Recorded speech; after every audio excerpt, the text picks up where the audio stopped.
Selamat datang kembali di channel Ray Konoha. Menurut catatan sejarah, ternyata orang Batak itu kurang lebih 6 kali diinvasi oleh bangsa-bangsa yang berbeda yang ada di dunia. Bayangkan coba, 6 kali diinvasi, tapi anehnya semuanya gagal total. Wow, luar biasa.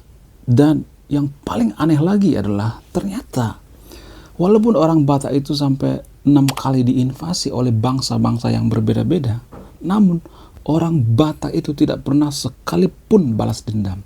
Tidak pernah sekalipun membalas invasi oleh bangsa-bangsa itu. Jadi menurut saya ini pencapaian yang sangat luar biasa ya. Sangat-sangat luar biasa. Karena orang Batak itu berkali-kali diinvasi walaupun gagal, tapi tidak pernah sekalipun membalaskan invasi daripada bangsa lain ya. Ini menurut catatan sejarah ya. Jadi kalau boleh jujur ya, orang Batak itu tidak layak disebut sebagai suku Batak. Hah, maksudnya gimana? Kok nggak layak disebut sebagai suku Batak? Lalu orang Batak itu layaknya disebut sebagai apa? Orang Batak itu layaknya disebut sebagai bangsa ya. Kenapa saya mengatakan bahwa orang Batak itu layak disebut sebagai bangsa? Karena orang Batak itu kumpulan daripada beberapa suku ya. Suku Batak Toba, Batak Karo, Batak Simalungun, Batak Pakpak, Batak Mandailing dan lain sebagainya. Jadi orang Batak itu lebih cocok disebut bangsa. Kenapa orang Batak disebut bangsa? Karena apa? Karena zaman dulu orang Batak itu ya, atau kerajaan Batak itu sudah sustain ya, sudah sangat kuat, sehingga berkali-kali pun diinvasi mereka sangat kuat. Karena apa? Karena mereka mempunyai beberapa suku-suku ya. Mereka bergabung jadi membentuk suatu bangsa bernama bangsa Batak. Atau dalam bahasa Batak disebut dengan bangso. Kalau dalam bahasa Indonesia disebut dengan bangsa. Nah, karena mereka bersatu ya antara suku Batak ya, suku Karo, suku Mandailing ya, Simalungun dan lain sebagainya, maka mereka sangat kuat ya. Sangat susah diinvasi. Bayangkan 6 kali diinvasi tapi gatal alias gagal total. Nah, yang jadi pertanyaan, kenapa orang Batak itu gagal diinvasi berkali-kali? Apa alasannya? Menurut catatan sejarah ya, karena ini sejarah, saya akan menampilkan sumbernya di sini ya. Jadi kalau mau komplain jangan komplain ke saya, komplainlah sama yang bikin sumbernya. Saya hanya mengutarakan yang ada pada sumber dan data. Invasi pertama itu dilakukan oleh Aceh ya. Pada abad ke-16 Aceh melakukan invasi ke tanah Batak pertama kalinya ya. Tujuannya apa? Untuk menguasai wilayah dan sumber daya alam. Dan invasi ini dipimpin oleh seorang sultan bernama Sultan Alauddin ya. Dan tahu apa yang terjadi? Gagal total. Kenapa gagal total? Karena semangat juang orang Batak ya. Orang Batak tidak mengenal yang namanya takut ya. Sangat gigih sehingga orang Batak susah ditaklukkan. Selain karena kegigihan, orang Batak juga susah ditaklukkan karena apa? Karena kontur tanah di tanah Batak. Jadi di wilayah tanah Batak itu ya, geografisnya itu, kontur tanahnya itu ada seperti gunung ya, terus hutan ya, rawa, pokoknya sangat susah ditembus oleh orang yang menjajah. Jadi kalau misalnya ada orang yang mau invasi itu kan capek ya, naik gunung, turun gunung ya, masuk rawa-rawa, masuk hutan yang sangat lebat banget ya. Dan orang Batak juga sangat gigih mempertahankan tanahnya itu, tanah Batak. Nah, tidak hanya di situ ya, berkali-kali orang Batak itu diinvasi. Ada lagi invasi kedua dari orang Aceh yang dipimpin oleh siapa? Seorang Sultan Aceh bernama Iskandar Muda. Tujuannya apa? Lagi-lagi memperluas kekuasaan ya, memperluas wilayah. Dan orang Batak juga tetap setia pada tanah airnya, mempertahankan. Susah ya, gimana pun caranya. Padahal saat itu Aceh menggunakan senjata-senjata yang sangat modern ya. Dari mana mereka mendapatkan senjata? Menurut catatan sejarah ya, Aceh itu diduga dibantu oleh pasukan-pasukan yang dari luar negeri seperti dari Ottoman ya. Jadi berdasarkan catatan sejarah, Aceh itu dilatih oleh pasukan Ottoman yang saat itu pasukan Ottoman sangat baik ya, terbaik di dunia. Kalau zaman sekarang ini Amerika ya. Bahkan Aceh dilatih oleh pasukan terbaik sedunia saat itu, tetapi tetap gagal menginvasi tanah Batak. Aceh juga saat itu menggunakan peralatan-peralatan yang super duper canggih ya, menggunakan alat perang yang canggih, tapi lagi-lagi gagal ya, walaupun mereka sudah dilatih oleh pasukan khusus ya. Kemudian tidak hanya itu, tidak hanya 2 kali, 3 kali diinvasi oleh Aceh. Ada lagi ya, pada abad ke-19 lagi-lagi Aceh menginvasi tanah Batak. Dan pada kali ini ada yang berbeda. Apa itu perbedaannya? Pada abad ke-19, Belanda membantu orang Batak saat itu. Jadi pada saat itu, orang Batak membuka diri pada orang Belanda. Karena apa? Karena orang Belanda membantu. Ya, walaupun orang Belanda saat itu menggunakan teknik adu domba atau divide et impera, tapi ya strategi Belanda saat itu berhasil ya, mengambil hati rakyat ya. Karena apa? Karena orang-orang Batak berpikir ternyata orang Belanda itu baik ya. Tuh kita dibantu saat diinvasi oleh Aceh dan lain sebagainya. Jadi hal-hal seperti inilah yang bikin orang Batak itu menganut agama Kristen ya. Salah satunya ya, selain peran daripada Nommensen. Karena orang Batak berpikir ya orang Belanda itu membantu kita loh pada saat kita diinvasi. Jadi kalau ada yang mengatakan bahwa kenapa orang Batak menganut agama Kristen itu ya, ada banyak faktor ya, termasuk faktor daripada orang Belanda dulu membantu orang Batak saat diinvasi oleh Aceh. Dan saat itu Aceh gagal total menginvasi orang Batak. Karena apa? Karena perlawanan sengit dari orang-orang Batak mempertahankan tanah airnya. Orang Batak saat itu masih setia dengan tanah airnya dan dipimpin oleh seorang raja yang sangat kuat bernama Raja Sisinga Mangaraja. Kemudian tidak hanya orang Aceh yang menginvasi orang Batak, lagi-lagi diinvasi oleh bangsa lain misalnya. Siapa itu? Portugis ya. Jadi pertama kali Portugis datang ke tanah Batak itu pada tahun 1509 ya. Portugis pertama kali datang ke tanah Batak, tepatnya di Barus. Jadi Barus itu ya daerah kekuasaan Raja Sisinga Mangaraja, yaitu rajanya orang Batak. Kebetulan Barus ini berada di pesisir pantai ya, sehingga sangat rentan yang namanya diinvasi oleh bangsa lain. Dan pada invasi pertama Portugis ya kalang kabut menginvasi tanah Batak. Mereka kabur, luntang-lantung kabur dari tanah Batak saat itu. Karena perlawanan sengit daripada orang Batak. Walaupun Portugis menggunakan meriam, menggunakan senjata yang sudah canggih, tapi mereka tidak berhasil menginvasi tanah Batak. Ya, selain karena kegigihan daripada orang Batak ya, kontur tanah di tanah Batak juga saat itu sangat-sangat susah untuk diinvasi ya. Ada gunung, rawa, terus hutan yang sangat lebat, sehingga menyulitkan lawan untuk menginvasi tanah Batak saat itu. Dan peran daripada raja orang Batak saat itu, yaitu Sisinga Mangaraja, juga sangat vital ya. Sisinga Mangaraja saat itu memiliki pasukan yang sangat setia ya, memiliki panglima yang sangat setia ya. Saat itu belum ada yang namanya pengkhianat ya. Kemudian tidak hanya sekali, beberapa tahun kemudian, sekitar 5 tahun kemudian, Portugis menginvasi lagi, mencoba lagi tanah Batak. Dan hasilnya apa? Gagal total. Tidak pernah diinvasi. Waduh, susah banget ya orang Batak diinvasi. Orang Portugis saat itu sampai geleng-geleng kepala. Kok bisa ya? Ya, orang yang tinggal di pedalaman, tidak mempunyai senjata yang canggih, tapi susahnya minta ampun diinvasi. Kenapa Portugis saat itu menginginkan Barus? Karena apa? Karena sumber daya alam. Barus salah satu tempat yang memiliki sumber daya alam yang sangat banyak saat itu, yang sangat dibutuhkan oleh para penjajah. Seperti misalnya Barus ya, atau Kamper ya.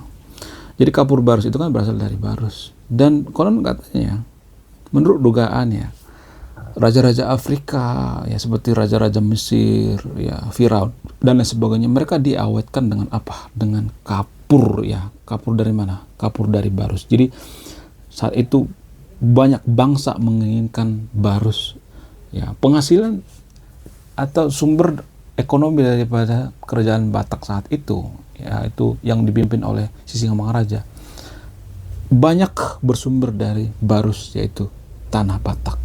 Jadi sangat luar biasa ya. Sudah 5 kali diinvasi coba. Orang Batak tetap ya gagal diinvasi. Luar biasa. Luar biasa kesetiaan orang Batak. Tapi di invasi terakhir ini ya, orang Batak mengalami kekalahan. Pada saat invasi apa itu? Pada saat diinvasi oleh Belanda. Jadi terakhir Belanda menginvasi tanah Batak. Belanda menggunakan strategi yang unik atau strategi yang baru ya. Sebenarnya kalau boleh jujur ya, daerah Batak itu adalah daerah yang paling susah ditaklukkan oleh Belanda. Sama seperti Aceh, Nias ya. Terus perlawanan daripada Diponegoro dan lain sebagainya. Mirip-mirip seperti itu. Orang Belanda saat itu trauma besar. Mereka kapok. Mereka mengeluarkan biaya yang sangat gede hanya untuk menginvasi tanah Batak. Dan karena pengkhianat ya, di tubuh daripada kerajaan Sisingamangaraja, sehingga Sisingamangaraja dijebak oleh pasukan Belanda dan dibunuh. Sebenarnya awal-awal daripada invasi Belanda ini, orang Batak itu tidak bergeming ya. Susah ditaklukkan. Dibujuk sama Belanda, dikasih duit nggak mau, dikasih wanita nggak mau, ya, dikasih harta nggak mau ya, nggak bergeming. Pokoknya nggak mau, kita harus mempertahankan tanah air kita, yaitu tanah Batak. Dan Belanda memutar otak ya, gimana sih cara menginvasi orang Batak ini, kok susah banget ya, sehingga mereka ya, orang-orang Belanda ini putar otak mencari solusi terhadap sekutunya, yaitu orang Inggris. Jadi pasukan Inggris lah yang sebenarnya menangkap Sisingamangaraja atau membunuh Sisingamangaraja. Bayangkan coba, segitunya effort daripada Belanda untuk menangkap Sisingamangaraja. Padahal sebenarnya saat itu Sisingamangaraja sudah mau ya berdamai dengan Belanda. Apa buktinya? Buktinya surat Sisingamangaraja terhadap Nommensen. Nommensen saat itu salah satu misionaris daripada Jerman ya, atas persetujuan daripada Belanda yang menyebarkan agama Kristen. Jadi orang Batak saat itu kan dilema ya. Di satu sisi mereka sudah jatuh hati terhadap Belanda karena Belanda pernah membantu mereka saat diinvasi oleh Aceh, sehingga mereka mau menganut agama Kristen ya, di luar daripada peran daripada Nommensen ya. Siapa itu Nommensen? Nommensen adalah salah seorang misionaris yang sangat terkenal di tanah Batak ya. Beliau ini berperan penting untuk mengkristenkan tanah Batak. Sementara Sisingamangaraja saat itu beliau juga tertekan ya. Karena apa? Karena pasukan beliau banyak yang masuk ke agama Kristen, sehingga otomatis perlawanannya lemah ya. Jadi ini mempengaruhi ya. Karena apa? Karena bisa saja ya, karena pasukan Sisingamangaraja ini masuk ke agama Kristen, sehingga ya mereka beranggapan bahwa nenek moyang kita itu berhala, nenek moyang kita itu masuk neraka dan sebagainya. Dan ini melemahkan mental sebenarnya, dan banyaklah pengkhianat daripada pasukan Sisingamangaraja, dan pasukan Sisingamangaraja disergap. Padahal pesan daripada Sisingamangaraja adalah menyebarkan ugamo ya. Dalam bahasa Batak disebut dengan ugamo, dalam bahasa Indonesia disebut dengan agama. Ugamo apa? Ugamo malim ya. Orang Batak menyebut dengan ugamo malim. Apa itu ugamo malim? Agama parmalim. Jadi Sisingamangaraja di akhir-akhirnya ya, saat beliau ini masuk ke dalam hutan ya, keluar masuk hutan, masuk ke dalam goa, beliau mengatakan, kalian harus menyebarkan agama malim, agama parmalim. Sangat tragis emang ya. Sangat tragis kematian daripada Sisingamangaraja, yang saat itu beliau dibantu oleh panglimanya. Ada juga panglimanya yang setia, tapi ada sebagian yang gak setia ya. Dan saat itu beliau bersama anaknya atau putrinya, anak dan putrinya, Putri Loppian. Putri Loppian saat itu masih sangat kecil ya, sekitar umur 17 tahun lah. Dan semangatnya sangat luar biasa melawan Belanda. Makanya di video sebelumnya saya sudah bahas ini ya, harusnya Putri Loppian ini dijadikan pahlawan. Karena apa? Karena dia juga tewas dibunuh oleh Belanda hanya untuk mempertahankan tanah Batak.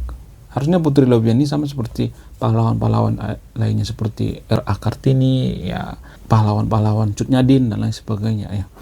Harusnya seperti itu, ya. Di video sebelumnya saya sudah bahas ini, dan nanti di satu video saya akan bikin video khusus bahas tentang Putri Sisingamangaraja, yaitu Lovian, ya. Biar apa? Biar pemerintah mendengarkan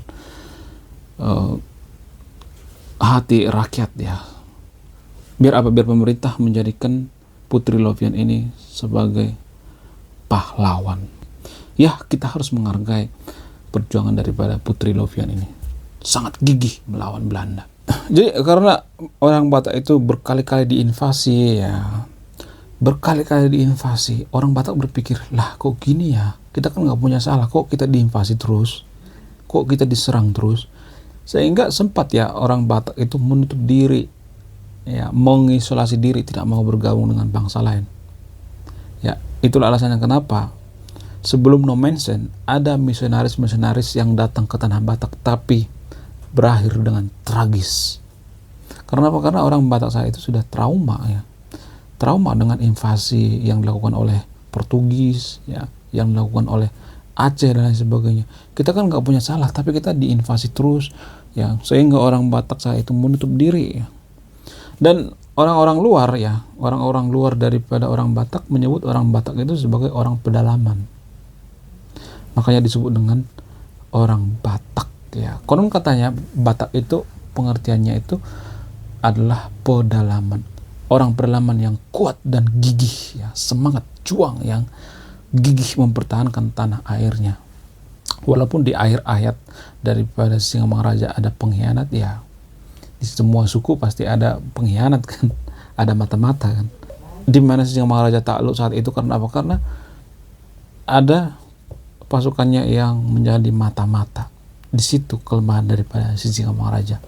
Tapi saya melihat orang Batak zaman sekarang juga sangat gigih, ya, dalam bekerja juga. Mereka sangat gigih, pantang menyerah, setia, ya. Kalau mereka menjadi pasukan misalnya seperti pasukan khusus, ya, atau tentara, ya, banyak orang Batak yang jadi tentara, jadi polisi seperti Pak Luhut Binsar Panjaitan, Sintong Panjaitan dan lain sebagainya. Dei Panjaitan, ada banyak kok, ya, yang jadi tentara, jadi abdi negara. Saya melihat mereka ini sangat-sangat setia, ya, sangat-sangat setia.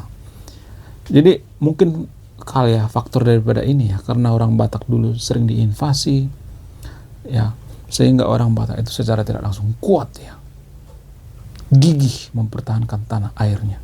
Kemudian saya perhatikan, ya, di dalam suku Batak ini, ya, orang Batak ada istilah Batak Dalle. Jadi kenapa ada istilah Batak Dalle? Karena apa? Karena mereka tidak mengerti yang namanya adat istiadat dan lain sebagainya, ya. Jadi ada semacam Batak Dalle.